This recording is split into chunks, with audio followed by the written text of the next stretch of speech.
Hey, julle so, bietjie nuus in 'n nutshell. Skus, die setting is bietjie anderste, maar hierdie nuus is vir my so groot.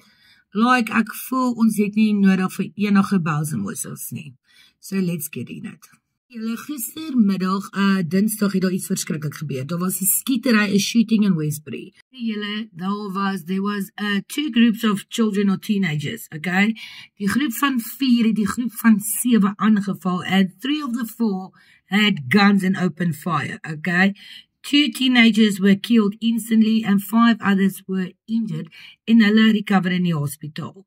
So, but this is not where it stops.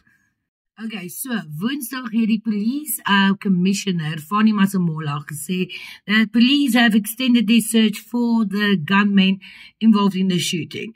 Wat vir my verskriklik interessant is ek het interviews gesien met een van die residents, ek dink het voor haar huis gebeur of whatever, wat gesê dat hulle weet presies wie die groepie van 4 is en waar hulle hideout is. Nog iets wat vir my interessant was en shocking was, is dat sy het gesê die nie die eerste incident is nie, en dat daar, ek dink in Augustus, reeds sulke soorte incident plaasgevind het waar, ek dink die neighbor se kind geïnjured is per ongeluk en hospitaal toe moes gaan.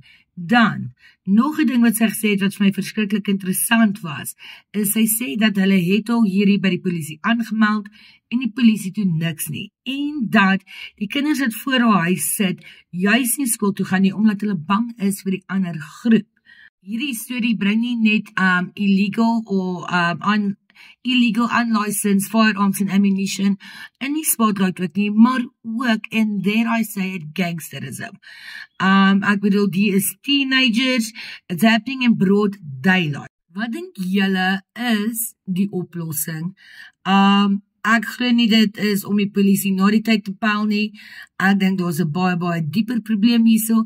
En my vraag is waar begin ons hierdie te fix? Ek voel asof hierdie gemeenskap al vir jare uitroep. Like there's been a cry for help for years and years and years and years and years.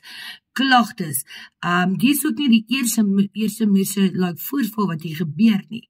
So, like, my vraag is net, jy weet, hoekom word daar niks gedoen nie? You know, is dit omdat die polisie te bang is? Is die social ills so groot in hierdie area dat there's no hope to recover it? Want ek bedoel, die mense kan nie so in vrees lewe nie.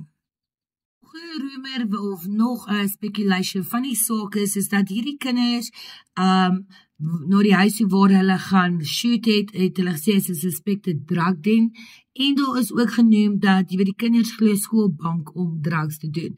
Praat nie spesifiek van hierdie kinders nie, maar oor die algemeen in die area. Fani Masemola het toe instruksie gegee aan provinsiale polisie commissioner en hy het gesê deal with children who skip school and sit in drug dens.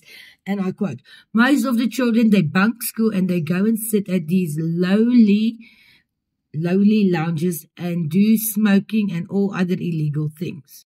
Wat dink julle is die oplossing en wat dink julle moet vroeër gebeur? Net 'n kind note, die suspects of die groep teenagers wat fire geopen het is nog nie gearresteer nie. Hier is 'n developing story en ek sal julle posted hou.